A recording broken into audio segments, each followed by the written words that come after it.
My now akwaba and found Bragan and Sem TVGH so what frame Adjoa search new. Ebusia for Enkrawe every NPP camp and a echo a day ama a year Honorable Judas aka Honorable Kennedy Compre Japan. Honorable day. Now me feel no me even as at 20 last Abra NPP was so no more air common primaries. Is it 2024, 2023? Primaries no more coin. Me, I was supporting Honorable Kenya Compre Japan. Low key, I was supporting him because Honorable me penase. Me a plain me no coin that one to me and cover. Me cannot ask it is sana mete. Into no. Now I felt as honorable that type of betting me about my Ghana. But you see, Honorable Kenya Compre Japan. After me studying the actions and any year, no, motherfucker, continue. Honorable Kennedy, complex Japan, I and say, Anyamia, a good can coconut or best say. Now, you pay me or attacking the pie former Vice President Dr. Baumia. Munina and Webu and Membuna Mosenia Mankuye, I didn't know Mudish Nipa Bako. Honorable Kennedy, complex Japan, it's either send your president been a paid. You just want to destroy the NPP party. That's it. That's the fact. Because me, I love NPP. Because of more policies, good policies, about them, or more debo my gun into. It is a would be our standing against the NPP party, no. Because one team the good party no, and man and this for money who take Magana no, and many baby, and then this for ya baby, and I say, because of Honorable Kenya Compre Japan.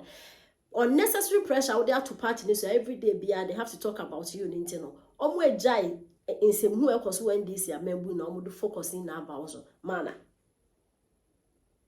And Crawe kwam omo eche so omo de niyama egu akwan so de wo pebia se wonye ma wo de okra pebia se wonye ma no de egu akwan so ayama nso wia imbejira ho mbidin sem hu enkofa phone fresh I will give you showdown I will met na party ni mu atete mo de yempeza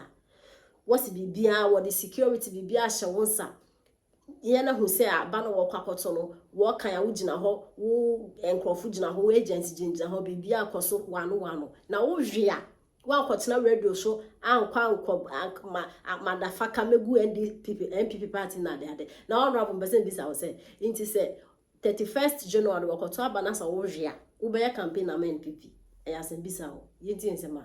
wo de ama honorable Kenya compare Japan headlands any pet to about ho no ye about 30 and now make us say 16 e betimi aba na say almost half of the delegates no omuntimi meto aba because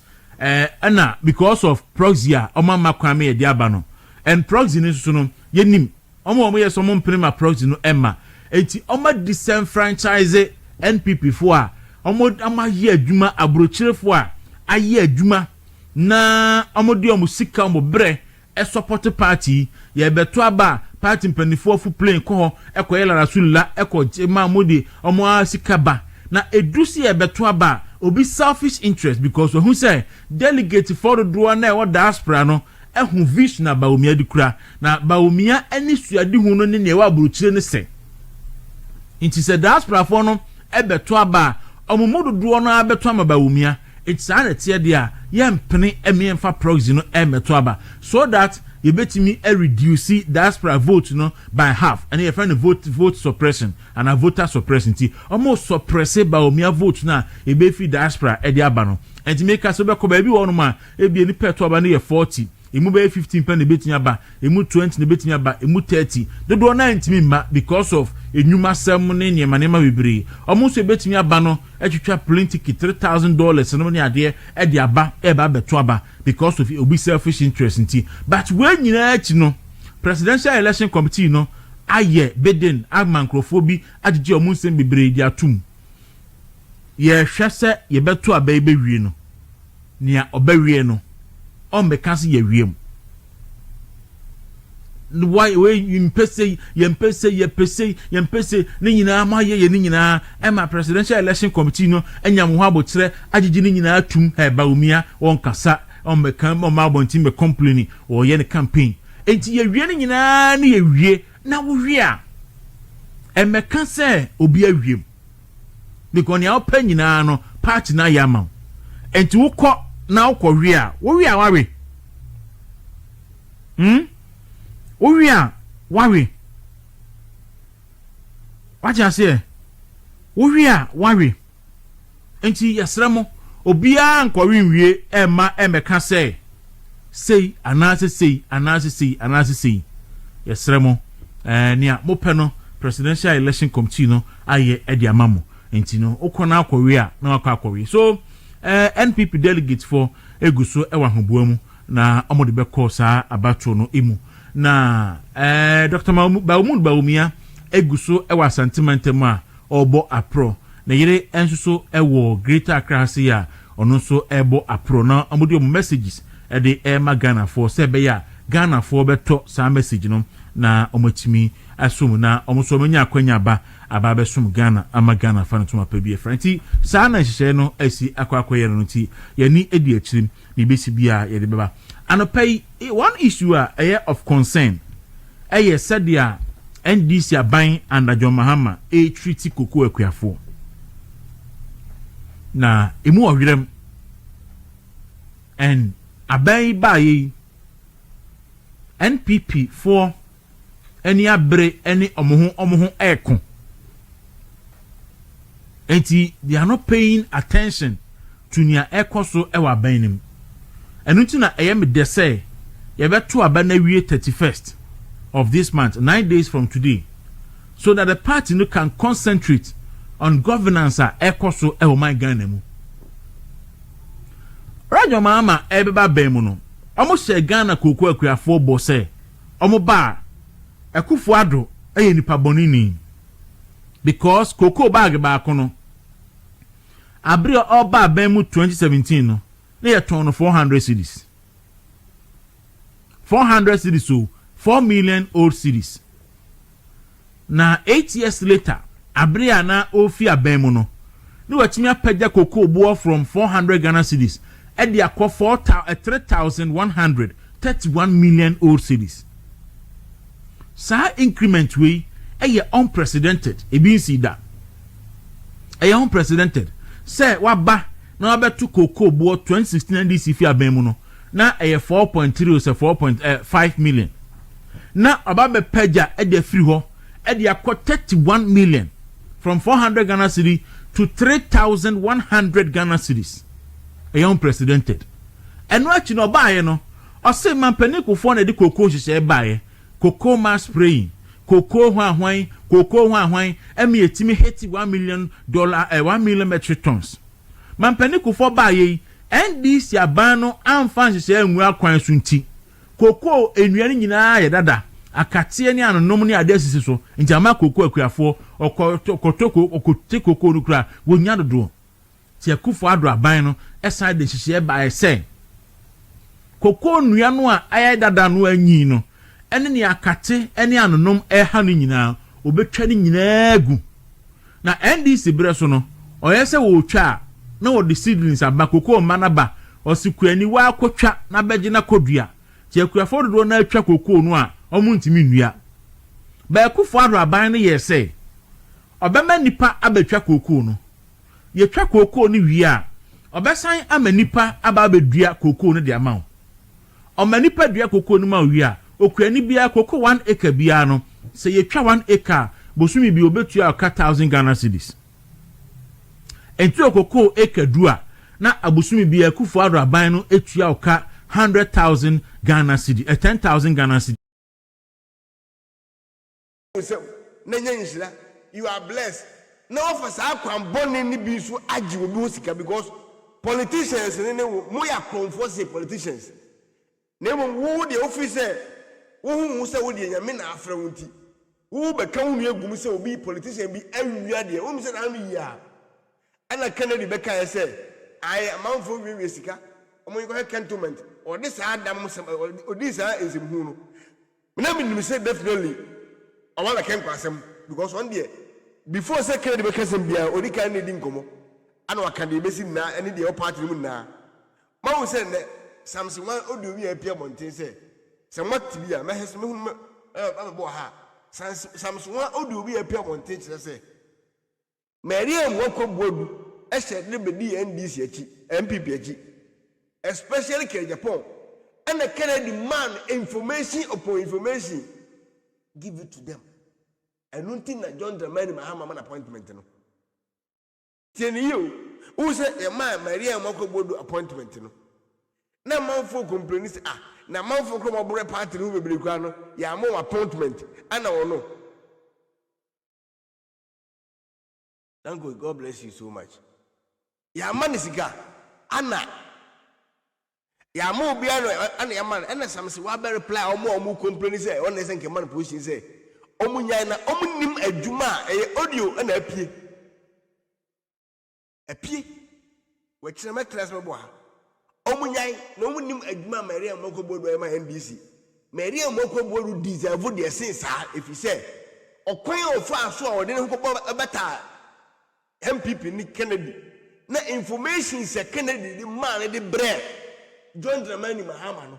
senka omo mo TikTok ni mo kasa no so omo ni mu a any sacrifice ono Maria Mokobodo in life a sacrifice na wanya sa adwuma di na mo bi ensi na pan kra na o deserve better ati Kennedy Japan enti o su bempa asem ye obigna o kan say yesi the o kan anu ya o na anu ya Kennedy kan ye no anoko ina na so dem o ka meanwhile we a comfortable politician so osu bempa se onso nam obi so waje obi esika me se onye obi esika dare a hallelujah praise the Lord nemo se wo nyame nkan kire wo de wo ye wo so dem wo nan emfiri nyame oye na de gunkofo sem no aha me de good pan mu ni enwura so edi se sa oye no nyame kire bi eni so na de gunkofo sem da wo se wo mo ayi nyame be kire wo no be esi na wo ji wo sika mpo ka na wo de ato a wo demu no ka no enhye influence enhye sika okwan bia ofa so a wo eni na no so be hye se de wo kana see de obedua bia me SK mba betua wo so ka adese mantese wakasem de afa ba omia ho ene MPP ho me si enka MPP asem tranwan kona obeka MPP ni ba omia asem I'll come after you said I can eventually John Dramani Mahama ma 1 cent say for you so dan agentum nyan hye uwie awurade ma kwan na wie so dan ni na da obebia no no ara hye na sika na hye if you say Ghana for sika that's ya na office wajimi medika ka tell say wajimi am majimi sem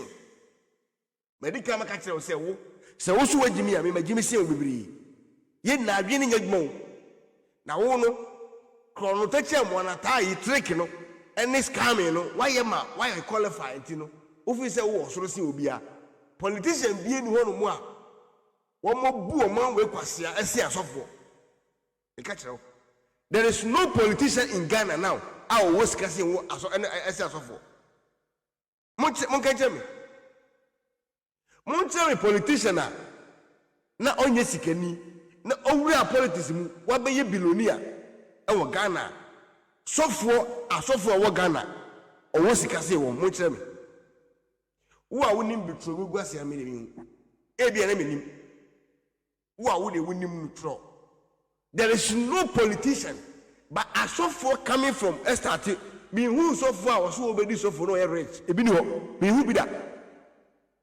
that and so for bia also obeye so for djuma no so wo sika bia e scammer wakotena on the computer box no a scam nkofo a ana opa de bi de bewuram se de be ya amanfo adwen koso eno so for ho ba enye sa de a obia wo yesofo bia wo rich bia started from zero and obun krofo faswa scam krofo no obey rich and wo de ato wo betakali hu aye obasa no obasa de nkran ka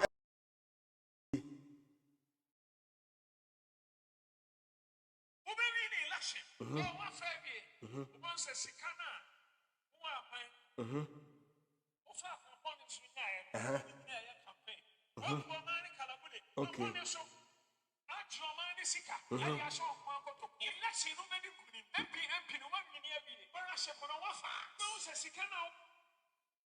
Mote, or say, wo aban mu no okwamboni a mabu o man na fa so kwamboni afa so a fa sika no se mote ya okwamboni na wo fa so a unya udi sika no saa kwan no obefa so a sika no